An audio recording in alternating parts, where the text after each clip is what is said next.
수색은 예상보다 조용하게 끝났습니다. 언론 브리핑도 현장 발표도 없었습니다. 결과를 정리한 짧은 문장 하나만 남았습니다. 실종자 발견하지 못함. 사람들은 기다리고 있었습니다. 아이가 발견됐다는 소식이든 아니면 최소한 무언가 단서라도 나왔다는 말이 나오기를. 하지만 며칠에 걸친 수색이 끝난 뒤 사람들 앞에 놓인 건 아이의 행방이 아니라 배낭 하나였습니다. 그 산은 특별히 위험한 곳으로 알려진 곳이 아니었습니다. 주말이면 등산객들이 끊이지 않았고 길은 잘 정비되어 있었으며 곳곳에 안내 표지판도 세워져 있었습니다. 누군가 길을 잃더라도 완전히 사라지기에는 이상할 만큼 사람의 손길이 닿아 있는 산이었습니다. 그런데 그곳에서 아이가 사라졌습니다. 정확히 말하면 사람만 사라졌습니다. 수색은 정해진 절차에 따라 진행됐습니다. 능선을 따라 올라가고 계곡을 따라 내려가고 사람들이 잘 가지 않는 사면까지 하나하나 확인했습니다. 그 과정에서 발견된 유일한 물건이 아이의 배낭이었습니다. 배낭은 찢어져 있지 않았고 급하게 던져진 흔적도 없었습니다. 마치 잠시 내려놓고 곧 다시 돌아올 것처럼 그 자리에 놓여 있었습니다. 안에는 물통과 간단한 먹을거리, 개인 물건들이 그대로 들어 있었습니다. 사람들은 자연스럽게 같은 질문을 하기 시작했습니다. 왜 가장 중요한 걸 그 자리에 남겼을까? 왜 배낭 주변에는 발자국 하나 남아있지 않았을까? 사람이 정말 위급한 상황이라면 배낭부터 버릴까요? 아니면 끝까지 붙잡을까요? 산에서 일어나는 대부분의 실종은 몇 가지 이유로 사명됩니다. 추락, 탈진, 혹은 길을 잘못 든 경우. 하지만 이 사건은 그 어느 쪽으로도 깔끔하게 설명되지 않았습니다. 수색은 끝났고 차는 다시 열렸습니다. 사람들은 아무 일도 없었다는 듯 그 길을 오르내립니다. 하지만 그날 이후로도 변하지 않은 사실이 하나 있습니다. 배낭은 발견됐지만 아이는 끝내 돌아오지 않았다는 것. 이 이야기는 아이를 찾지 못한 사건이 아닙니다. 이건 왜 배낭만 남았는지, 그리고 그 사이에 무엇이 있었는지를 차분히 따라가는 이야기입니다. 사건이 있었던 날은 여름방학이 막 시작된 시기였습니다. 날씨는 비교적 맑았고 폭우 예보도 강풍 경보도 없었습니다. 등산을 취소해야 할 이유는 눈에 띄지 않았습니다. 그래서 그날 산에는 평소보다 더 많은 사람들이 올라 있었습니다. 이 산은 수도권에서 크게 멀지 않은 곳에 위치한 국립공원 산입니다. 대중교통으로도 접근이 가능하고 초보자 코스부터 중급자 코스까지 여러 등산로가 나뉘어 있는 곳이었습니다. 완전히 외딴 산이라기보다는 사람들이 안전하다고 믿는 산에 가까운 곳이었습니다. 아이는 단체 산행에 참여해 이 산을 찾았습니다. 학교나 지역단체를 통해 여러 명이 함께 움직이는 일정이었고 정해진 코스와 하산 예정 시각도 미리 공유돼 있었습니다. 즉, 즉흥적인 산행도 아니었고 혼자 무작정 들어간 상황도 아니었습니다. 산행은 처음부터 무리 없이 진행됐습니다. 출발 지점에서부터 사람들은 정해진 속도로 움직였고 중간중간 휴식을 취하며 아이들의 상태도 확인했습니다. 눈에 띄는 문제는 그때까지는 없었습니다. 문제가 생기기 시작한 건 산행이 어느 정도 진행된 뒤였습니다. 경사가 점점 가팔라지고 고도가 높아지면서 사람들 사이의 간격이 조금씩 벌어지기 시작했습니다. 체력 차이가 눈에 보이기 시작한 겁니다. 아이 역시 조금씩 뒤처지기 시작했습니다. 숨이 가빠졌고 걸음이 느려졌습니다. 그렇다고 완전히 멈춰 서거나 도움을 요청할 정도는 아니었습니다. 그래서 그 상황은 위험 신호라기보다는 흔한 산행 장면처럼 보였을지도 모릅니다. 산에서는 이런 장면이 자주 반복됩니다. 누군가는 앞서가고 누군가는 뒤처지고 잠시 후 다시 합류하는 것. 대부분의 경우 아무 일도 일어나지 않습니다. 하지만 그날은 달랐습니다. 시간이 조금 더 흐르면서 아이와 앞서가던 사람들 사이의 거리는 눈에 띄게 벌어졌고 뒤를 돌아보아도 서로의 모습이 잘 보이지 않는 지점에 이르렀습니다. 이때부터 상황은 미묘하게 달라지기 시작합니다.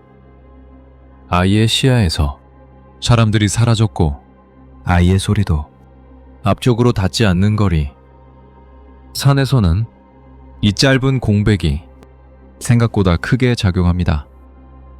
그리고 이 지점이 나중에 사람들에게 가장 많이 회자되는 순간이 됩니다. 아이가 완전히 혼자가 된 시점. 중요한 건 이 시점에서도 아무도 큰일이 벌어질 것이라고는 생각하지 않았다는 점입니다. 그날 산행은 계획에서 크게 벗어나지 않았고 아이는 여전히 정해진 코스 어딘가에 있을 거라고 모두가 믿고 있었습니다. 하지만 그 믿음이 깨졌을 때 아이의 위치를 정확히 아는 사람은 아무도 없었습니다. 그리고 그 이후부터 이 사건은 단순한 낙오가 아니라 실종으로 바뀌게 됩니다. 아이가 혼자가 된 이후에도 바로 실종으로 인식되지는 않았습니다. 그 시점의 산은 여전히 사람들로 움직이고 있었고 앞뒤로 등산객들이 오르내리는 열려있는 공간이었습니다. 그래서 아이는 사라진 존재라기보다는 아직 그 산 어딘가에 있을 것 같은 존재로 인식되고 있었습니다. 그날 산을 올랐던 몇몇 사람들은 나중에야 아이를 떠올렸다고 말합니다. 무리에서 조금 떨어져 혼자 걷고 있던 아이. 처음엔 특별하게 기억할 이유가 없었습니다. 산에서는 혼자 걷는 사람이 그다지 눈에 띄지 않기 때문입니다. 어떤 사람은 아이와 눈이 마주쳤다고 기억합니다. 도움을 요청하는 눈빛은 아니었고 울고 있지도 않았습니다. 다만 주변을 자주 살피고 있었고 앞쪽을 계속 의식하는 듯한 조급한 표정이었다고 말합니다. 그 정도의 인상은 산에서 흔히 볼 수 있는 모습입니다. 그래서 아무도 멈춰 세우지 않았고 아무도 말을 걸지 않았습니다. 이 지점에서 많은 사람들이 뒤늦게 같은 말을 합니다. 그때는 설마 그런 일이 생길 줄 몰랐다. 산에서는 이 말이 자주 반복됩니다. 목격자들의 기억을 종합하면 아이의 행동에는 한 가지 공통점이 있습니다. 아이는 정해진 등산로를 끝까지 따라가기보다는 중간중간 지름길처럼 보이는 방향으로 움직이고 있었습니다. 이건 경험 많은 등산객에게는 위험 신호에 가깝습니다. 지름길은 대부분 사람들이 다니지 않기 때문에 흔적이 남지 않고 한번 방향을 잘못 잡으면 원래 길로 돌아오기 어렵습니다. 하지만 아이의 입장에서 보면 이 선택은 충분히 이해할 수 있는 선택이기도 합니다. 앞에 있던 사람들이 점점 보이지 않게 되고 뒤에서 누군가 따라오는 소리도 들리지 않을 때 아이의 머릿속에는 단순한 생각 하나만 남았을 가능성이 큽니다. 앞으로 가면 다시 만날 수 있을 거야.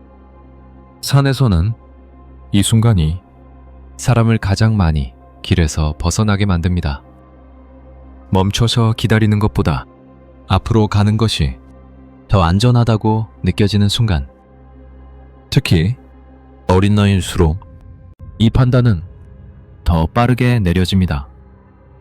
아이를 본 사람들은 그가 뛰거나 위험한 행동을 했다고 말하지 않습니다. 하지만 족도를 내고 있었고 조금이라도 짧아 보이는 방향을 계속 선택하고 있었다는 점은 여러 증언에서 겹칩니다. 그리고 이 지점이 마지막입니다.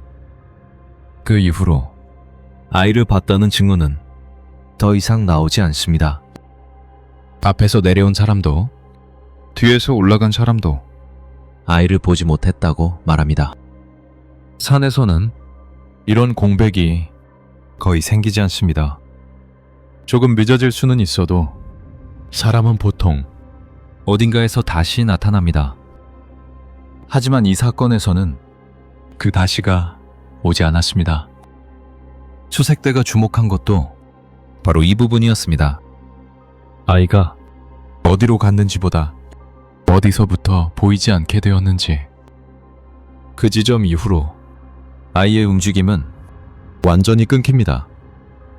마치 그 공간에서 사람 하나가 조용히 삭제된 것처럼. 그래서 이 사건은 단순한 실종이 아니라 단절로 기록됩니다. 연결되어 있던 흐름이 그 자리에서 갑자기 멈췄기 때문입니다. 그리고 바로 이 마지막 목격 지점을 중심으로 수색은 전혀 다른 국면으로 접어들게 됩니다. 사람들은 이제 묻기 시작합니다. 그 지점에서 무슨 일이 있었던 걸까? 아이가 정해진 시간 안에 하산 지점에 도착하지 않았을 때까지만 해도 사람들은 크게 걱정하지 않았습니다.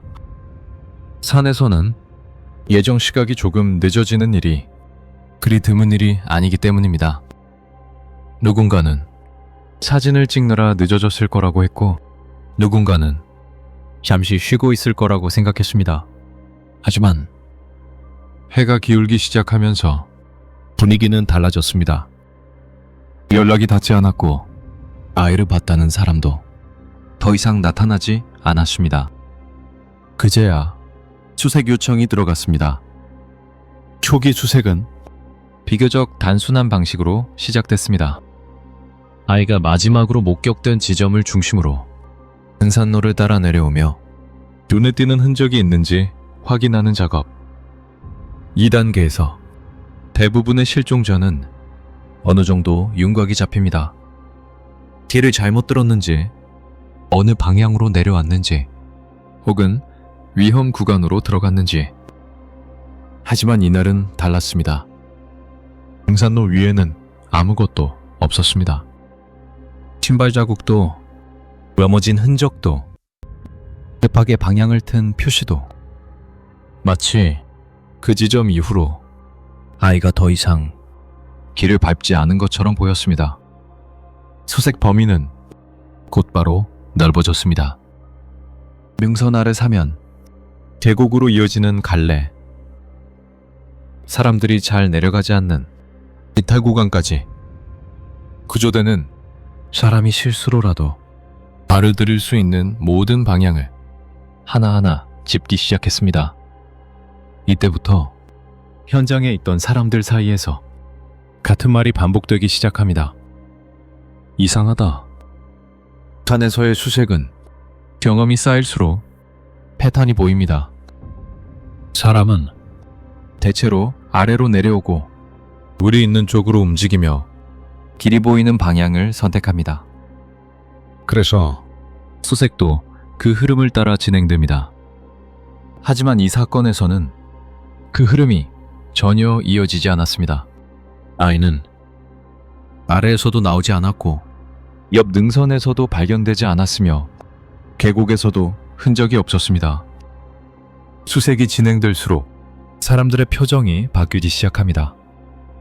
못 찾는 것이 아니라 연결되지 않는 것에 가까웠기 때문입니다.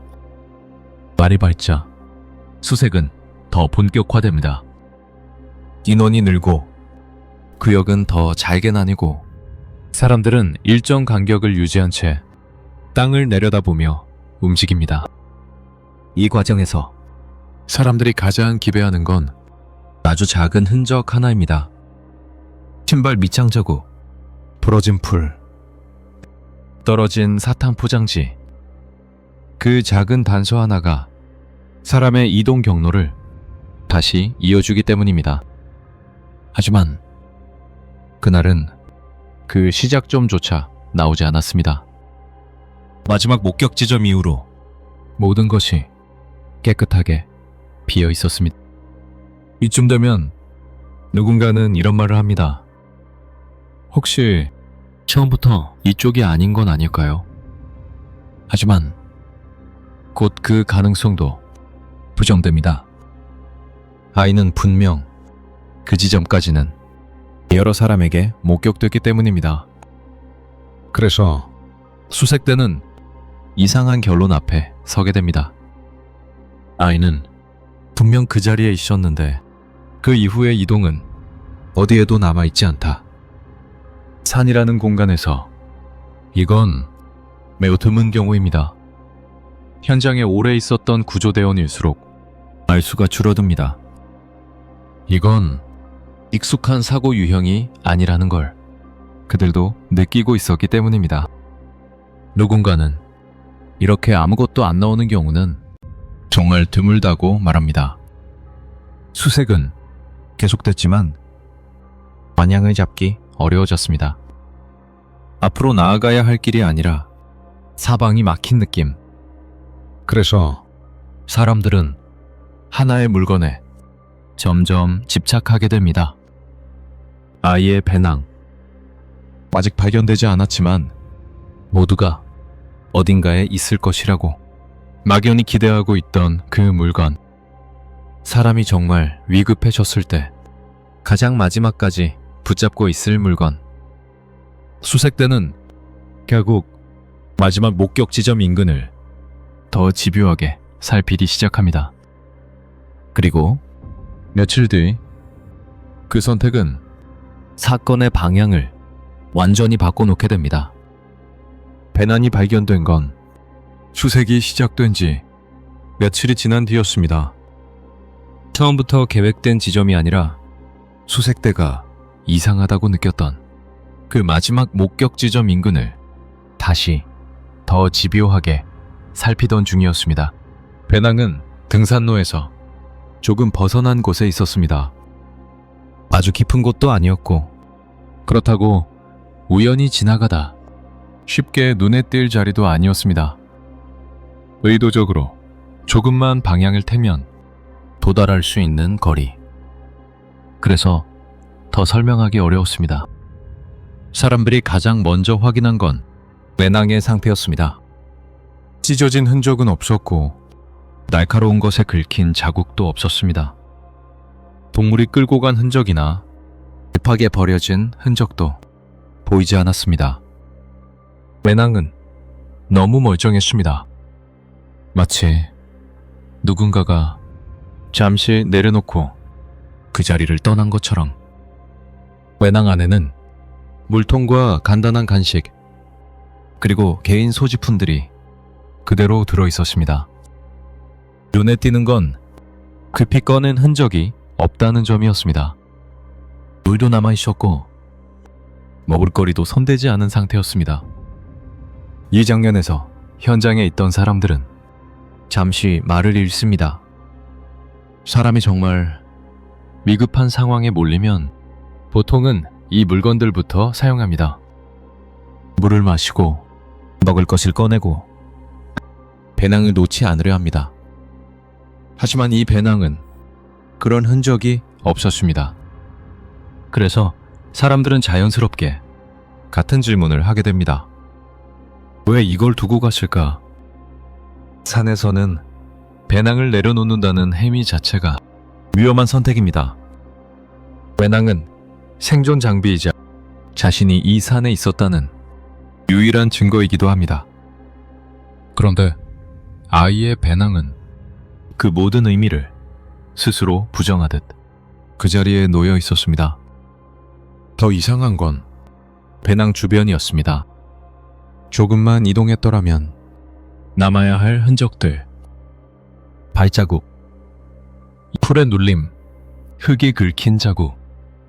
하지만 배낭 주변에는 아이의 움직임을 이어줄 만한 어떤 연결점도 보이지 않았습니다.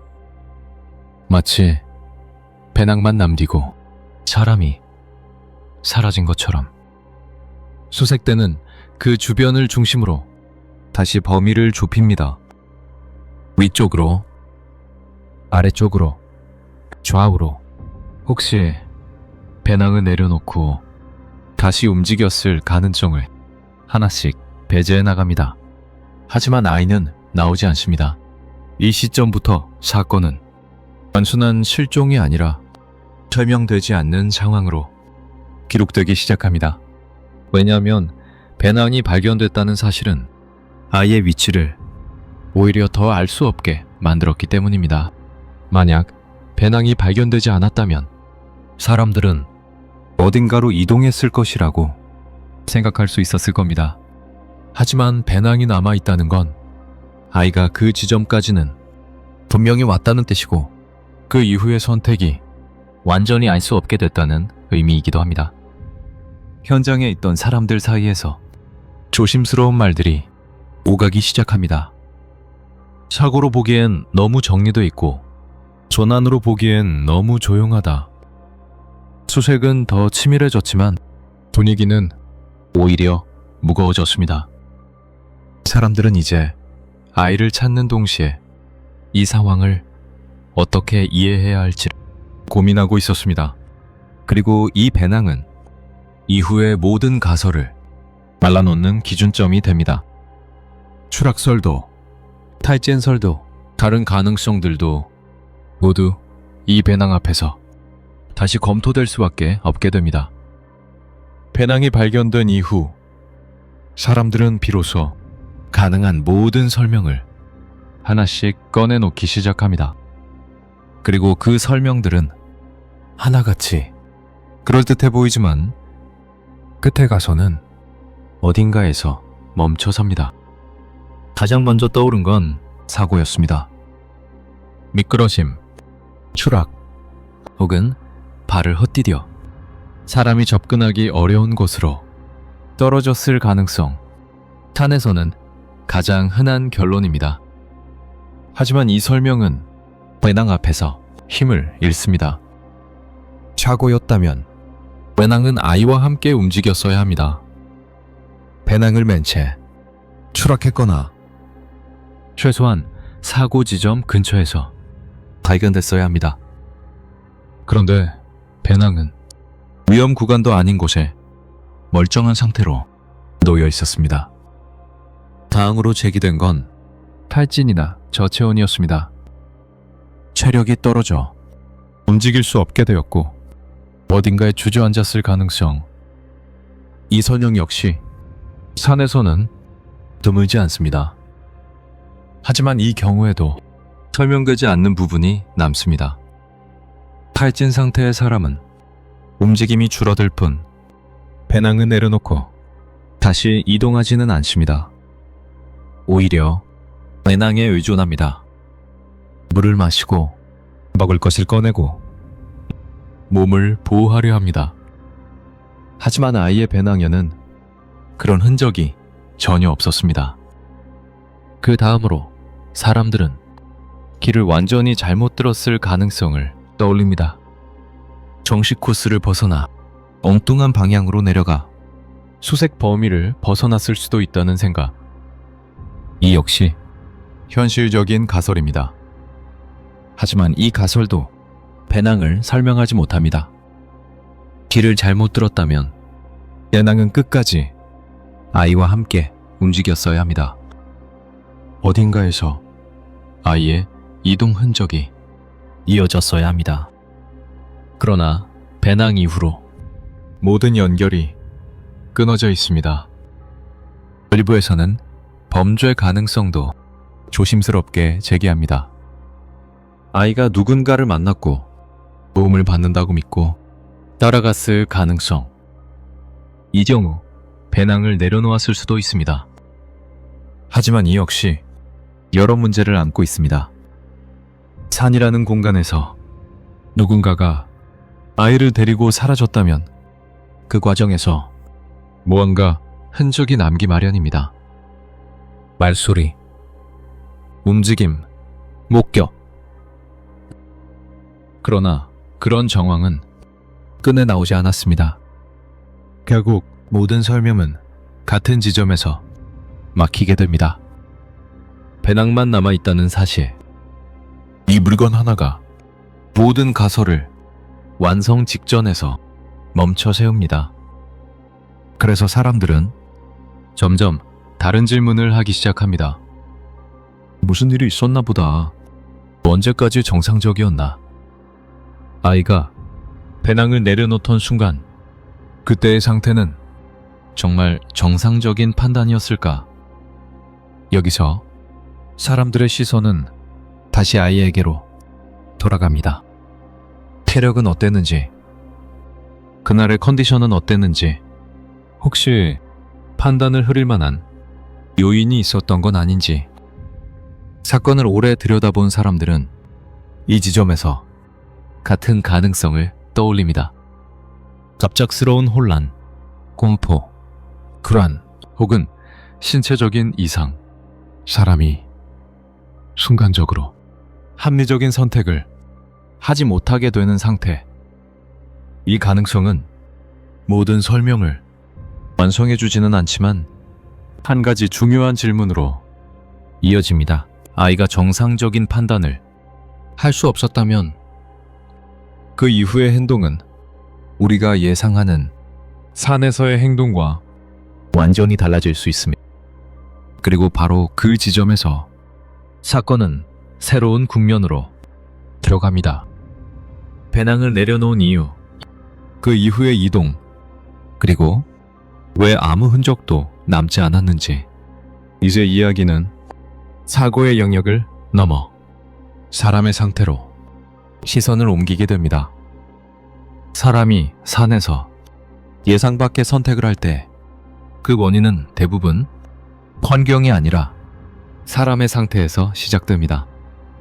그래서 수색이 길어질수록 사람들의 시선은 점점 아이에게로 돌아옵니다. 그날 아이에게 무슨 변화가 있었을까? 산에서는 아주 작은 변화 하나가 열정을 바꿉니다. 숨이 가빠지는 느낌, 머리가 멍해지는 순간, 앞뒤가 잘 이어지지 않는 생각. 이런 변화는 겉으로 잘 드러나지 않습니다.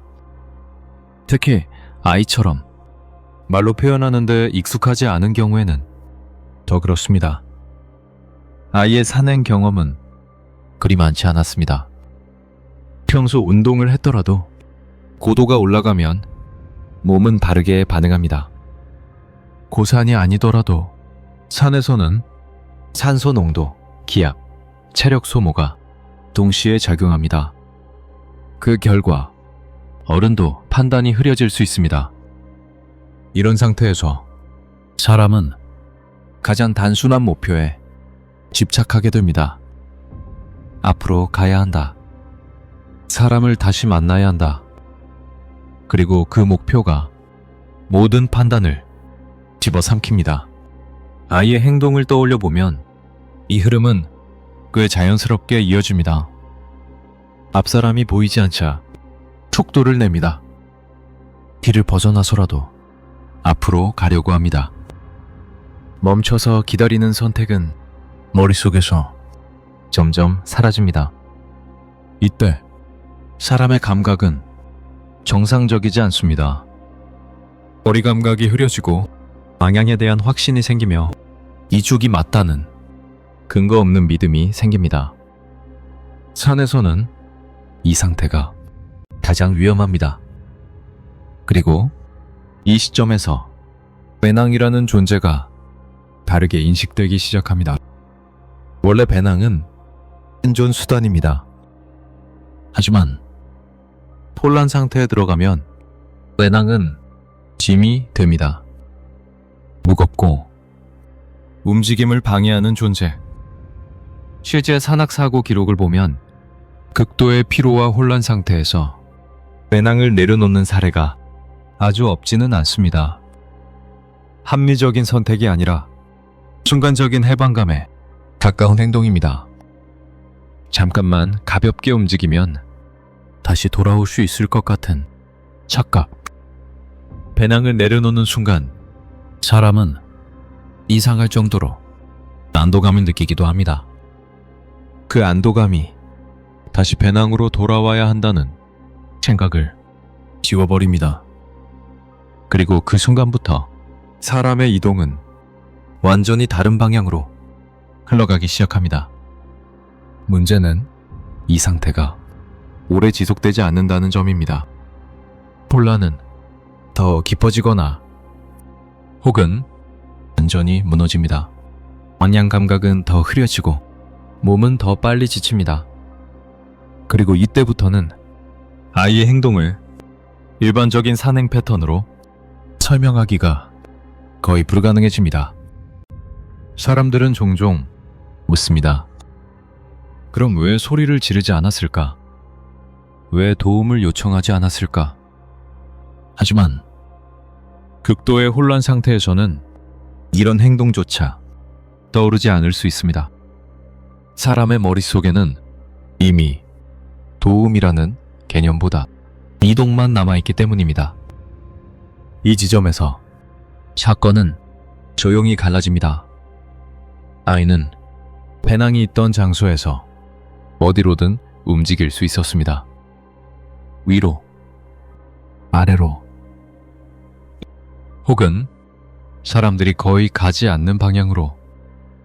그리고 그 선택의 결과는 어느 쪽이든 수색대의 예측을 벗어나게 됩니다. 하지만 여전히 설명되지 않는 게 하나 남습니다. 아이가 그 이후로도 아무 흔적도 남기지 않았다는 사실. 혼란 상태였다면 오히려 더 많은 흔적이 남아야 합니다. 넘어진 자리, 부딪힌 흔적, 혹은 몸을 기대었던 장소.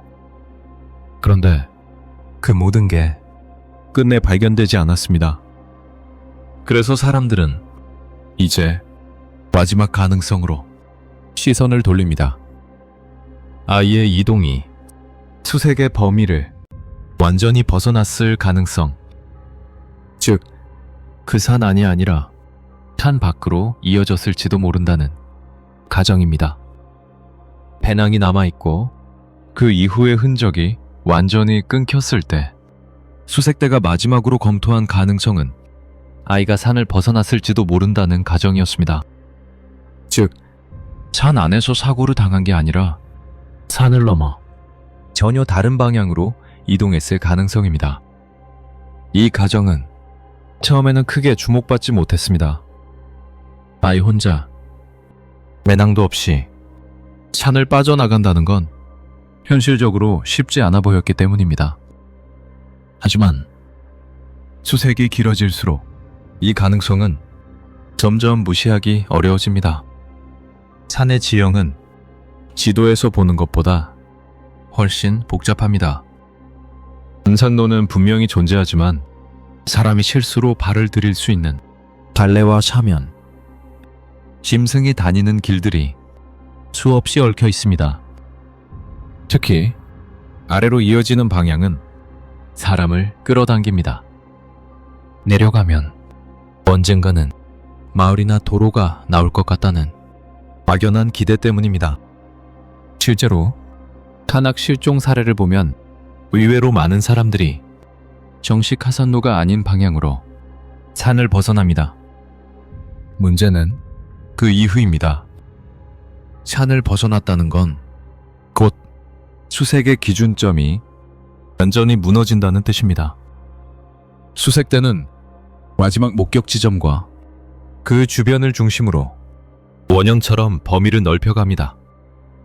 하지만 아이가 산을 벗어났다면 그 이동은 그 원 밖에서 진행됐을 가능성이 큽니다. 이 경우 수색은 본질적으로 불리해집니다. 사람의 이동 경로는 더 이상 지형에 묶이지 않고 시간이 지날수록 가능한 방향은 기하급수적으로 늘어납니다. 그렇다면 아이는 정말 산 밖으로 나갔을까요? 이 질문 앞에서 사람들은 다시 한번 배낭을 떠올립니다. 배낭 없이 이동한다는 건 아이에게 극도로 불리한 조건입니다. 물도 없고 먹을 것도 없고 몸을 보호할 도구도 없습니다. 이 상태로 장시간 이동했다면 어딘가에서 반드시 눈에 띄었어야 합니다. 도로, 마을, 혹은 사람의 시선. 하지만 그런 목격은 끈에 나오지 않았습니다. 그래서 이 가설 역시 완전한 설명이 되지 못합니다. 산 안에서도 흔적이 없고 산 밖에서도 흔적이 없습니다. 마치 아이의 이동 자체가 어딘가에서 완전히 끊긴 것처럼 이 지점에서 사람들은 수색의 한계를 마주하게 됩니다. 아무리 인원을 투입해도 아무리 범위를 넓혀도 기준이 되는 다음 흔적이 없으면 수색은 더 이상 앞으로 나아갈 수 없습니다. 결국 수색은 점점 성격이 바뀝니다. 아이를 찾는 작업에서 아이를 놓치지 않았는지 확인하는 작업으로 이미 지나온 구간을 다시 확인하고 혹시 빠뜨린 게 없는지 되짚는 단계로 들어갑니다. 하지만 결과는 변하지 않습니다. 산 안에도 산 밖에도 아이는 없습니다. 이때부터 사람들은 이 사건을 단순한 실종이 아니라 공백으로 부르기 시작합니다. 사람이 분명히 존재했던 시간과 공간이 그 이후로 아무것도 이어지지 않는 상태. 그리고 시간이 흐르면서 이 사건은 수색의 기록이 아니라 사람들의 기억 속에서 다르게 남기 시작합니다. 그 산에서는 예전에 아이가 사라졌대. 설명 없는 한 문장으로 수색이 공식적으로 종료되었을 때 저는 아무 일도 없었다는 듯 다시 일상으로 돌아갔습니다. 등산로는 열렸고 사람들은 다시 그 길을 오르내렸습니다. 경고문도 출입 통제도 오래 남아있지 않았습니다. 현장에는 아무것도 남지 않았습니다. 남아있던 건 기록뿐이었습니다. 언제 수색이 시작됐는지, 어디까지 범위를 넓혔는지, 어떤 지점을 몇 번이나 다시 확인했는지, 그리고 결론은 늘 같았습니다. 발견 없음. 수색이 끝났다는 말은 사람들이 포기했다는 뜻이 아닙니다. 그보다는 더 이상 확인할 방법이 없다는 선언에 가깝습니다. 산이라는 공간에서 사람의 흔적이 완전히 끊겼을 때 그 이후는 기술과 인력의 문제가 아니라 시간의 문제가 됩니다. 시간이 흐르면 기억은 흐려지고 목격은 더 불분명해집니다. 그날 아이를 봤다고 말했던 사람들도 점점 확신을 잃습니다. 정확히 그 아이였는지 이제는 잘 모르겠다. 이 말은 거짓이 아니라 자연스러운 결과입니다. 사람이 사라진 사건에서 가장 먼저 사라지는 건 사실이 아니라 확신입니다. 그리고 확신이 사라지면 사건은 점점 이야기가 됩니다. 그 산을 다녀온 사람들 사이에서는 조심스러운 말들이 오가기 시작합니다. 거기 예전에 아이가 사라진 적 있대. 배낭만 남았다고 하더라.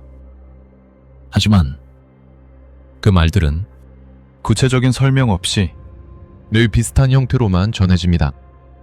어느 날, 어느 아이, 정확한 이름도 날짜도 빠진 채로 이 사건이 사람들 기억 속에서 이상한 방식으로 남는 이유도 바로 그 때문입니다.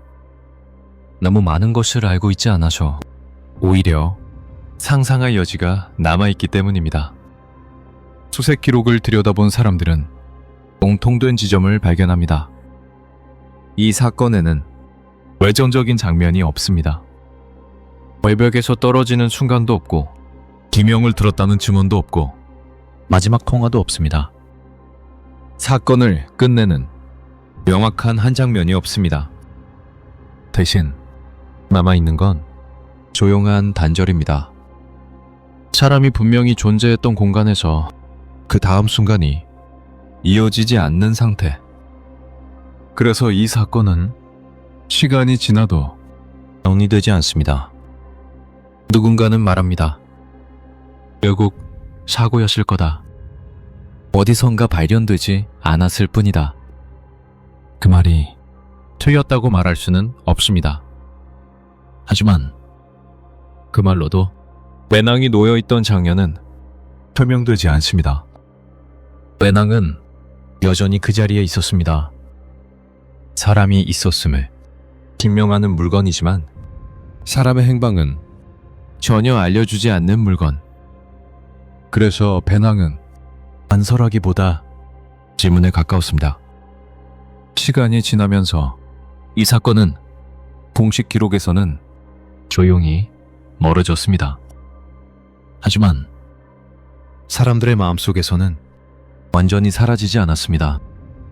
왜냐하면 이 이야기는 아이를 찾지 못했다는 이야기보다 사람이 어떻게 사라질 수 있는가에 가깝기 때문입니다. 그리고 이제 남은 건 마지막 질문입니다. 이 산에서 그날 우리가 놓친 건 무엇이었을까?